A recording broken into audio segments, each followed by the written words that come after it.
What is C language? C language क्या है? Is benefit from C language? क्या C language से कुछ बेनिफिट है? अगर हम सीखते हैं तो कुछ बेनिफिट होने वाला है। Why most of the students learn C language, यानी कि क्यों ज़्यादातर स्टूडेंट सी लैंग्वेज सीखते हैं और सीखना पसंद करते हैं। तो चलिए आज हम इस डॉट के बारे में बात करते हैं। मैं गौतम आपको स्वागत करता हूँ the dot point YouTube channel में।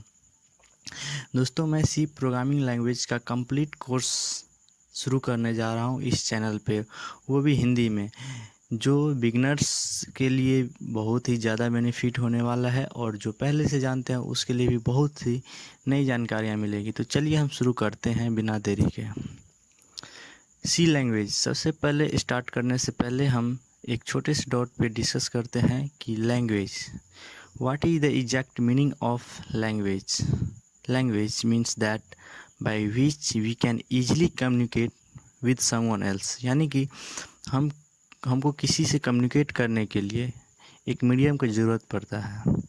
और वो जैसे हम किसी दूसरे व्यक्ति से बात करते हैं, कम्युनिकेट करते हैं, तो हम एक लैंग्वेज के थ्रू कम्युनिकेट करते हैं, हम उसको और खुद को समझते हैं।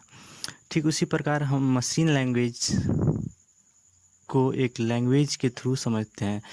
बहुत से प्रोग्रामिंग लैंग्वेज है, जैसे एक सी लैंग्वेज। तो चलिए आज हम उसी सी लैंग्वेज के बारे में डिस्कस करते हैं। इम्पोर्टेंस ऑफ सी लैंग्वेज, अगर हम स्टूडेंट पॉइंट ऑफ व्यू से बात करें तो क्यों most of the student C language सीखते हैं, सीखना पसंद करते हैं, क्या बेनिफिट है वो देखते हैं।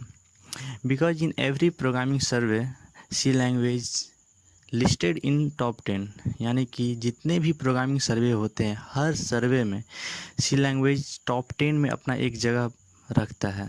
इसीलिए जाने गए होंगे कि सी लैंग्वेज कितना ज़रूरी है हम स्टूडेंट के लिए सीखना। In most of the campus placement questions are asked to C language, यानी कि जितने भी कैंपस प्लेसमेंट होते हैं, जॉब प्लेसमेंट होते हैं, जैसे कोई जॉब फेयर होता है, उस सब में ज़्यादातर क्वेश्चन जो होता है वो सी लैंग्वेज से ही पूछे जाते हैं।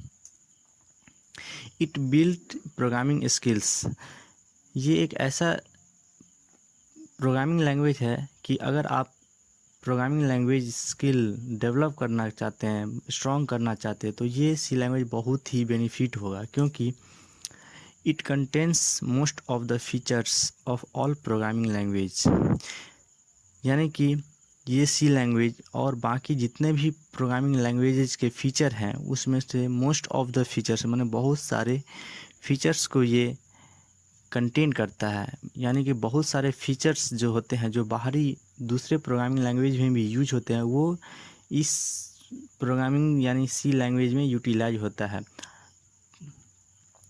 अब बात करते हैं history of language, C language. दोस्तों, सबसे पहले जो जिस लैंग्वेजेज में कोडिंग होती थी, ये बी लैंग्वेज, सी लैंग्वेज से पहले जो कोडिंग होती थी वो असेंबली लैंग्वेज में होती थी। असेंबली लैंग्वेज यानी कि मशीन लैंग्वेज, जो 0101 के फॉर्मेट में होते हैं। दोस्तों, उस लैंग्वेज में कोडिंग करने से टाइम का कंजम्पशन कम होता था, यानी एग्जीक्यूशन फास्ट होता था, टाइम टेकिंग कम होता था, लेकिन उसमें बहुत सारी कमियां थी, जैसे कि उसे हार्ड टू यूज, यानी कि एक नॉर्मल जो यूज करना चाहेंगे वो नहीं यूज कर सकते हैं। जो बहुत अच्छे प्रोग्रामर होंगे उसके लिए भी काफ़ी हद तक डिफ़िकल्टी ही आएगी। और सबसे बड़ी कमी जो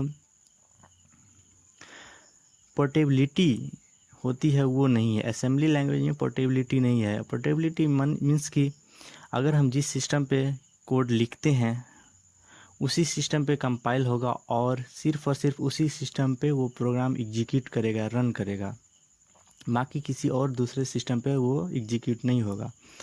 इसी कमी को देखते हुए 1960 में कैम्ब्रिज यूनिवर्सिटी के मार्टिन रिचर्ड्स नाम के साइंटिस्ट ने BCPL यानी कि बेसिक कंबाइंड प्रोग्रामिंग लैंग्वेज को डेवलप किया। ये स्मॉल कंपाइलिंग के लिए था और इसमें पोर्टेबिलिटी थी, यानी कि हम एक बार प्रोग्राम लिख के अगर कंपाइल कर लेते हैं किसी सिस्टम पे तो फिर हम दूसरे सिस्टम पे जाके उसको रन करवा सकते हैं, फिर दोबारा से हमको कंपाइलिंग की ज़रूरत नहीं पड़ेगी। लेकिन उसके बाद फिर 1970 में केन थॉमसन ने उसी कैम्ब्रिज यूनिवर्सिटी से बी लैंग्वेज को डेवलप किया। फिर उसमें कुछ और भी चेंजेस करके बी लैंग्वेज और BCPL दोनों को कंबाइन करके एक लैंग्वेज डेवलप किए डेनिस रिची ने, जो सी लैंग्वेज है। चलिए इस बारे में देखते हैं। Introduction to C language developed by Dennis Ritchie of Bell laboratory in 1972। Dennis Ritchie जो डेवलप किए सी लैंग्वेज को बेल लैबोरेटरी में AT&T लैब में 1972 ईस्वी में वो डेवलप किए, और it was design to run on a PDP-11 with a Unix system operating system, यानी कि ये एक ऑपरेटिंग सिस्टम को हैंडल करने के लिए सी लैंग्वेज को डेवलप किया गया था, और ये PDP-11 पे रन किया गया था। PDP-11 एक 16 bit macro mini computer series है। उसी में ऑपरेटिंग सिस्टम को हैंडल करने के लिए ये सी लैंग्वेज को डेवलप किया गया था।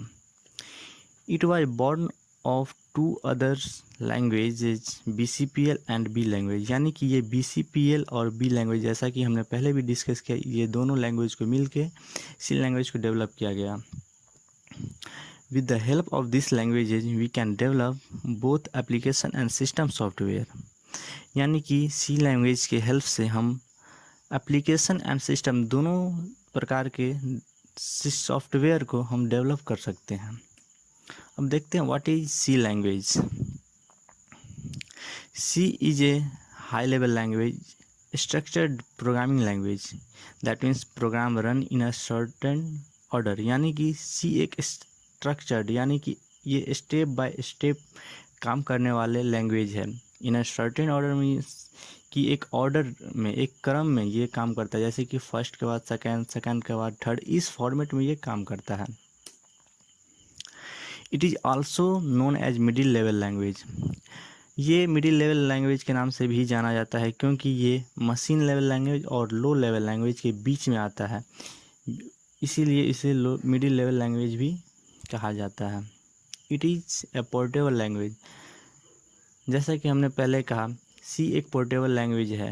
पोर्टेबल यानी कि अगर हम एक सिस्टम पे सी लैंग्वेज का कोड लिखते हैं और कंपाइल कर लेते हैं, फिर हम चाहे जिस सिस्टम पे चाहे उस कोड को हम रन करवा सकते हैं, एग्जीक्यूट करवा सकते हैं, फिर हमको दोबारा से उसे कंपाइल करने की ज़रूरत नहीं पड़ेगी, जो कि ये एक बहुत ही खास फीचर है। It is a machine free organised programming language which is utilised widely in different application, यानी कि ये एक machine independent organised programming language है जो बहुत सारे डिफरेंट एप्लीकेशंस के लिए यूज किए जाते हैं। कैरेक्टरिस्टिक्स ऑफ सी लैंग्वेज के क्या कैरेक्टरिस्टिक्स हैं? We can memory management by the help of C language, यानी कि हम अपने मेमोरी मैनेजमेंट, सिस्टम के मेमोरी मैनेजमेंट को हैंडल कर सकते हैं, अरेंज कर सकते हैं with the help of C language की मदद से। This language is very easy language in comparison to other high level language, यानी कि बाकी दूसरे हाई लेवल लैंग्वेज के कंपेरिजन में सी लैंग्वेज एक बहुत ही इजी टू यूज लैंग्वेज है।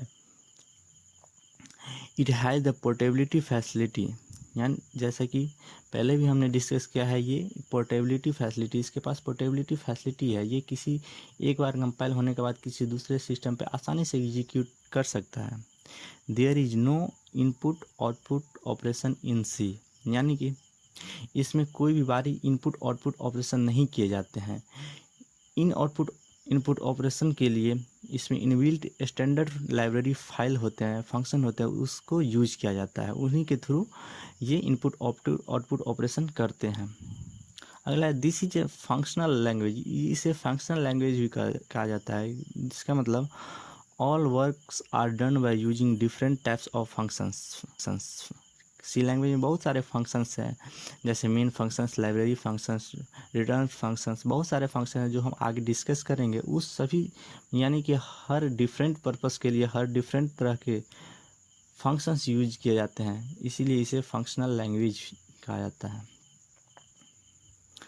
थैंक यू दोस्तों, वीडियो अगर पसंद आया हो तो शेयर, लाइक एंड सब्सक्राइब करना ना भूलें। Thank you.